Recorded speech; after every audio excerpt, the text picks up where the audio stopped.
Hey, Seattle. How are ya? That's what we like to hear.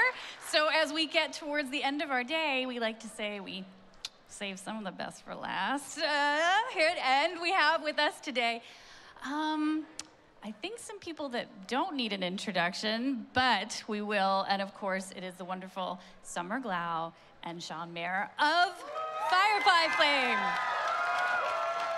Hello, guys. Hi. How are you? Good. So brown coats, let's aim to misbehave a little bit, shall we? And let's first, this is the kind of crowds that you guys are still pulling in for a show that 16 years now it has been in our hearts, and that it's still new fans finding all the time. In some ways, when you see this kind of devotion still that comes out for it, does it ever get weird in a moment where you go, wow, that it just is a show that is never losing its fan base? It just comes in and you get this amazing love all the time. How does that feel? Does it register for you guys? Is it odd? Because you guys have been on all different kinds of shows and seen what passion brings. Is it odd? It's lovely. I mean, it never. It's a little odd. It's a little. I mean, who would have thunk? Right. You know? Yeah. A little show that could. It constantly surprises me, but then it doesn't surprise me. Yeah. Because we love it as much as the fans love it. So, Yeah. you know, to And come it's together timeless. to continually celebrate it and talk about it is, you know, it's pretty remarkable. In fact, right before we came over here, we were signing, and a very nice young man came up and had one of our. It was one of the original fan art and had signatures, almost everyone's signature. Really? And I said, oh, you know, when did you get a Gina? And he said, oh, it wasn't me, it was my parents when I was a baby. Oh, wow. Now it's generational And I was fans. like, There you go. Yes, you know, he's a new fan. And Yeah. now he's standing in line, and that's just amazing. That is I always check in with new fans, usually like, I don't know, pre-teens or teens who have just been introduced to the show, and I always just say, like, how does it feel to you? Because, you know, when I've watched stuff in the past, it Right. feels a little dated, or right. you know, the production value isn't up to par. But I feel like that's also what's kind of timeless about Firefly. It doesn't. The feedback I'm getting is it's not dated, and it does feel very relevant and present, you know. So I think that's pretty cool too. That's part of the magic of it, absolutely. Yeah.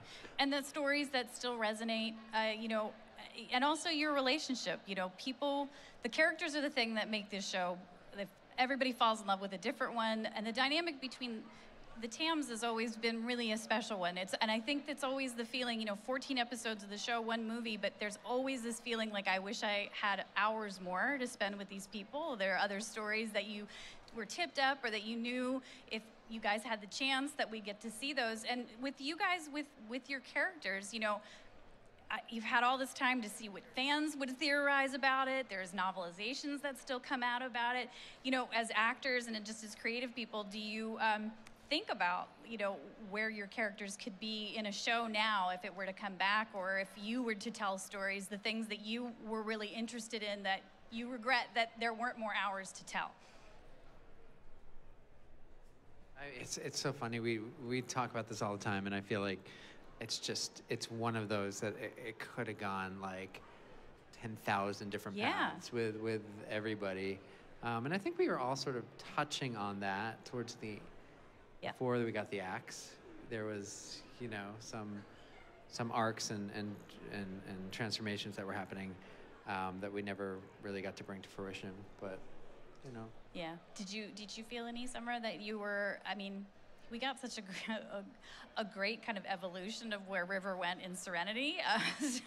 So for her to, you know, kind of have a couple of moments in that movie where you felt like, oh my God, you know, that they were just incredible, powerful breakthrough kind of moments for her. were there places that were still really interesting to you that even maybe you guys talked to Joss about that were stories, or when you talk to Tim, that were things that could have happened that you were like, that would have been cool. The way that they write is so rich that they're, like Sean said, just a million different directions that the story could go.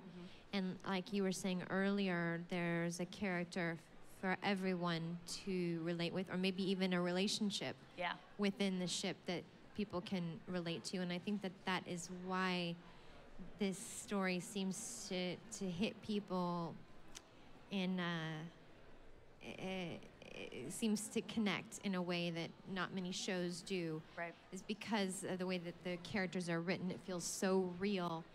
And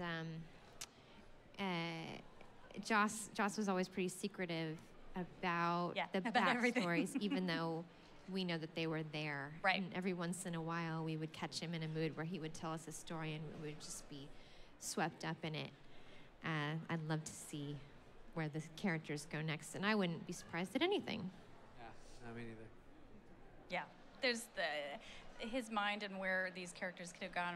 It's like, ooh, I wish. But even then, when you look at it, it's 15 years. Last year was a big celebration in terms of getting to, that's a big I feel really old suddenly. I know, right? When you look at that, you had it 15 We're talking years about like happen. some kid whose parents when he was a baby, and now we're like 15 years. Isn't that crazy? I don't even remember Did who you I was. mark it in any way, though? I mean, obviously, you guys still see each other at a lot of these cons, all different kinds of amalgamations, clustered together, individual or here and there. But when you're just passing through and thinking about, oh, hey, it was 15 years, and a personal sense of it, do you look at an episode, or do you like call somebody and go, hey, guys, remember what today is? Or Yeah, I don't. I mean, it's just laundry day, and you keep going. well, I mean, we all stay in such close contact, and it's interesting because we talk about the show, and the show was lightning in a bottle. It was so amazing. It was so remarkable. But it truly was like the first step in this journey of these cast members that became family, and we've all, we have children now, and we've seen each other through, life moments. All different ebbs and flows, and so it's. Yeah, so for us, it's of course it went away, but it sort of also kind of morphed into something. Well, it becomes part of the fabric of your life now, It's like, it's just, it is. Yeah. It's in there now. Yeah. There is no being with this family and being part of this mythology. Yeah. Which is cool. That's a really cool thing. Yeah.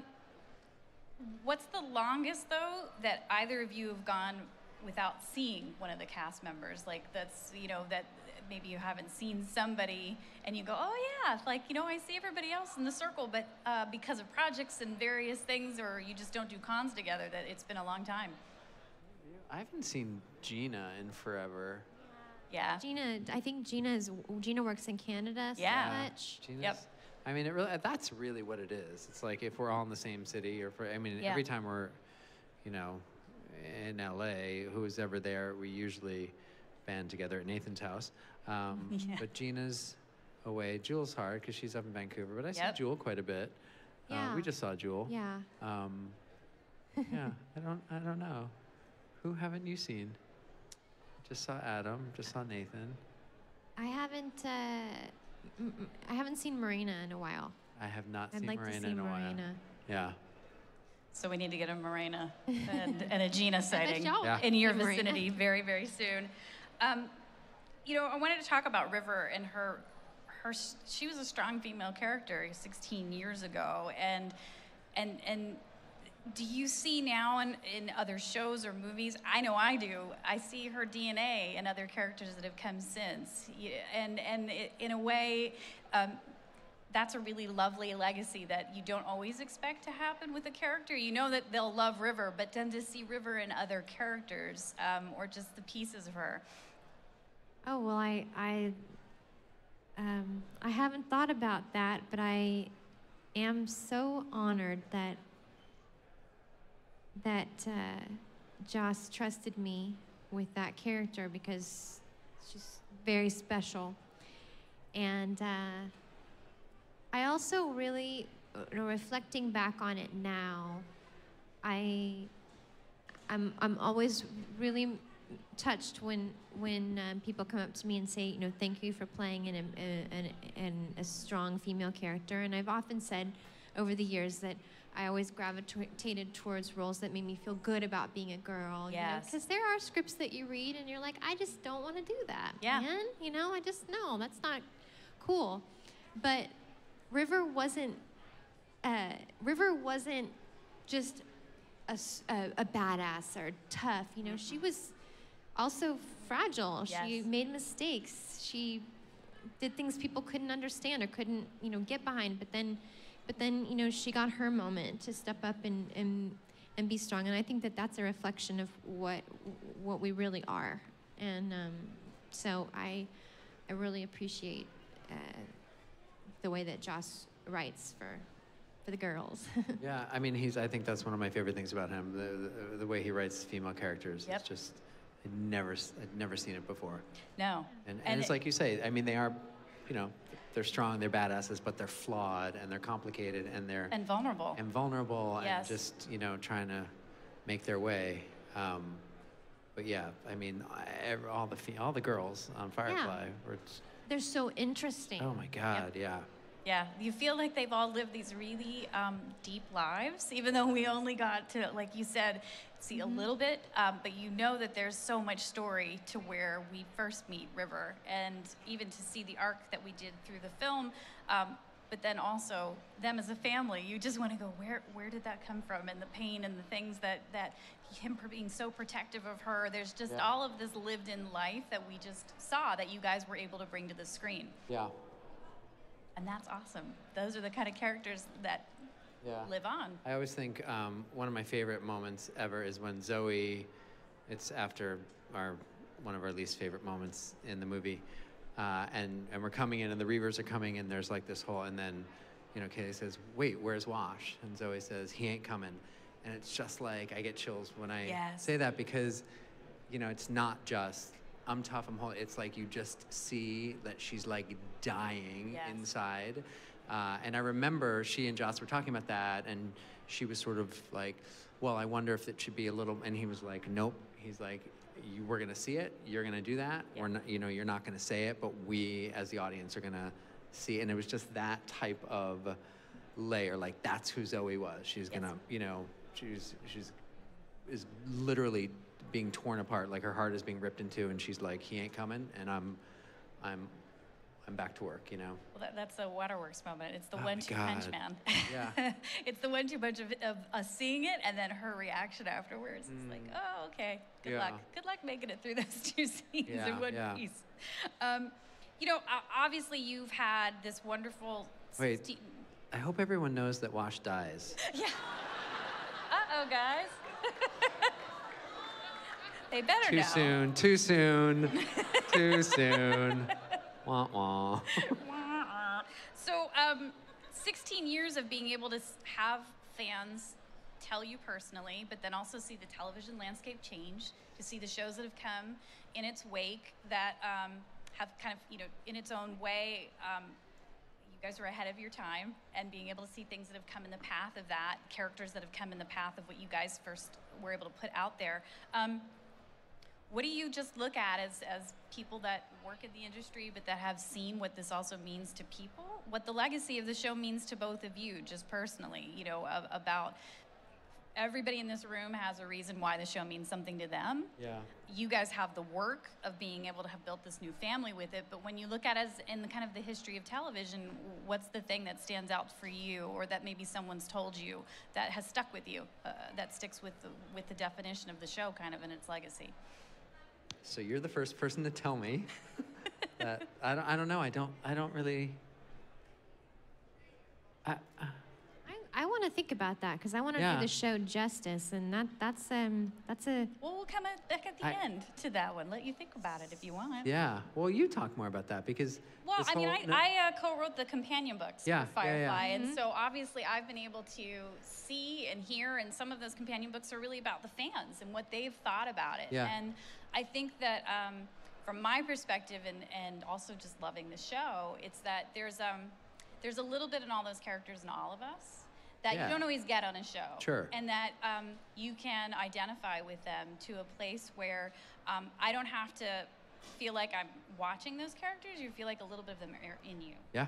And with that, that kind of creates, I think, the legacy of the show is that characters have become a little bit richer, especially ones that aspire to do what you guys did with the show.